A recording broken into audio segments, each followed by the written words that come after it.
Hi everyone, welcome to Viha YouTube channel. So ఈరోజు topic వచ్చేసి passive income. నేను చెప్పబోయే ఈ టాపిక్లో అసలు ప్యాసివ్ ఇన్కమ్ అంటే ఏంటి, అవి ఎన్ని రకాలు, అదేవిధంగా ఇన్కమ్ అంటే ఏంటి, అవి ఎన్ని రకాలు, ప్యాసివ్ ఇన్కమ్ని ఎన్ని రకాలుగా సంపాదించవచ్చు అనే విషయాలు ఈ వీడియోలో మీతో నేను షేర్ చేస్తాను.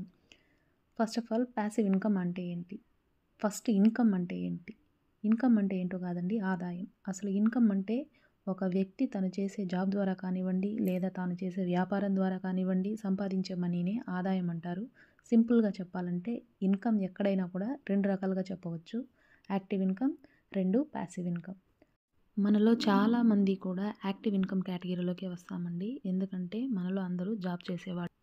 ఇప్పుడు యాక్టివ్ ఇన్కమ్ అంటే కష్టపడి రోజంతా పనిచేసి సంపాదించే డబ్బు. మన భాషలో చెప్పాలంటే చెమట చిందించి సంపాదించే డబ్బులు అనమాట. ఎగ్జాంపుల్గా చెప్పాలంటే ఎంప్లాయీస్ కానివ్వండి, రోజువారీగా పనిచేసేవారు కానివ్వండి, సింగిల్ షాప్ ఓనర్స్ కానివ్వండి, అంటే ఒకే వ్యక్తి షాప్ని రన్ చేస్తూ ఉంటారు కదా, వీరందరూ కూడా యాక్టివ్ ఇన్కంలోకి వస్తారన్నమాట. అంటే వీరు పని చేస్తేనే ఆ రోజు కానివ్వండి, ఆ మంత్ కానివ్వండి శాలరీ వస్తుంది, లేకపోతే రాదు. దీనినే మనం యాక్టివ్ ఇన్కమ్ కింద చెప్తామన్నమాట. ఇప్పుడు ప్యాసివ్ ఇన్కమ్ అంటే కష్టపడకుండా మనీ వచ్చేస్తుందని కాదండి. మనం కష్టపడి ఒక ఇన్కమ్ సోర్స్ని జనరేట్ చేయడం లేదా క్రియేట్ చేయడం అన్నమాట.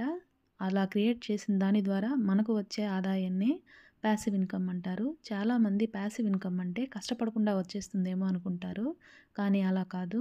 మనం కష్టపడి క్రియేట్ చేయడం, ఒక్కసారి క్రియేట్ చేసిన దాని ద్వారా డబ్బులు సంపాదించడం అన్నమాట.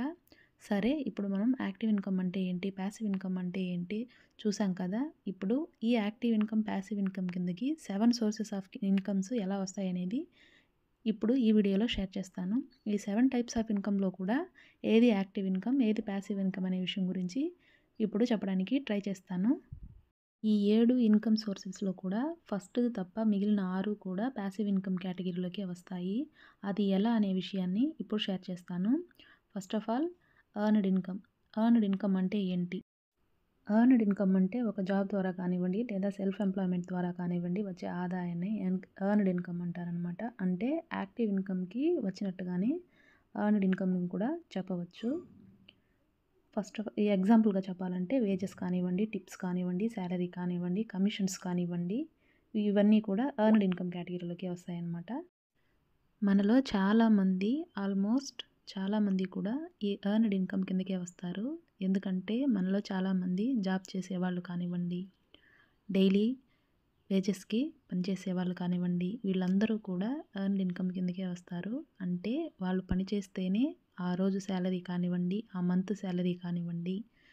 సపోజ్ ఇప్పుడు ఒక వ్యక్తి షాప్ పెట్టుకున్నాడు అనుకోండి, ఆ వ్యక్తి ఆ రోజు షాప్కి వెళ్తేనే అతనికి ఇన్కమ్ వస్తుంది, లేకపోతే రాదు. అందువల్ల దీనిని ఎర్న్డ్ ఇన్కమ్ అంటారు. సెకండ్ వచ్చేసి ప్రాఫిట్ ఇన్కమ్ అంటే ఏంటంటే, మీరు ఏదైనా వ్యాపారం చేస్తుంటే దాని ద్వారా వచ్చే ఆదాయాన్ని ప్రాఫిట్ ఇన్కమ్ అంటారు. సపోజ్ మీరు ఒక 100 రూపీస్కి వస్తువుని తీసుకొని 150 రూపీస్కి మీరు సేల్ చేశారనుకోండి, ఆ 50 రూపీస్ అనేది మీకు ప్రాఫిట్ అవుతుందన్నమాట. అందువల్ల దీన్ని ప్రాఫిట్ ఇన్కమ్ అంటారు. ప్రాఫిట్ ఇన్కమ్ ఎప్పుడూ కూడా బిజినెస్లోనే ఉంటుంది. అంటే మీరు ఒక వస్తువును సేల్ చేసినప్పుడు దాని ద్వారా ప్రాఫిట్ వస్తే దానిని ప్రాఫిట్ ఇన్కమ్ అంటారు. ప్రాఫిట్ అనేది ఎప్పుడు కూడా బిజినెస్కి సంబంధించింది. అది చిన్న బిజినెస్ అయినా కావచ్చు, పెద్ద వ్యాపారం అయినా కావచ్చు, ఏదైనా కానివ్వచ్చు. ప్రాఫిట్ అనేది ఎప్పుడు కూడా మనం బిజినెస్లోనే చూడగలుగుతాము. ఇప్పుడు థర్డ్,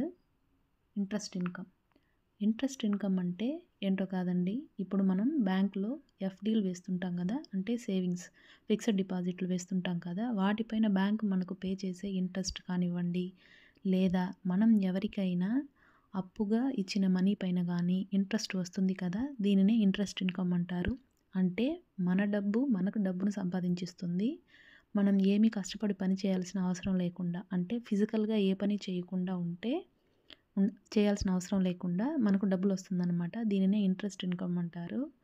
ఇన్కమ్ సోర్సెస్లోనే ఈ ఇంట్రెస్ట్ ఇన్కమ్ అనేది మోస్ట్ ఎఫెక్టివ్ అండ్ బెనిఫిట్ అయిన ప్యాసివ్ ఇన్కమ్గా కూడా చెప్పవచ్చు అనమాట.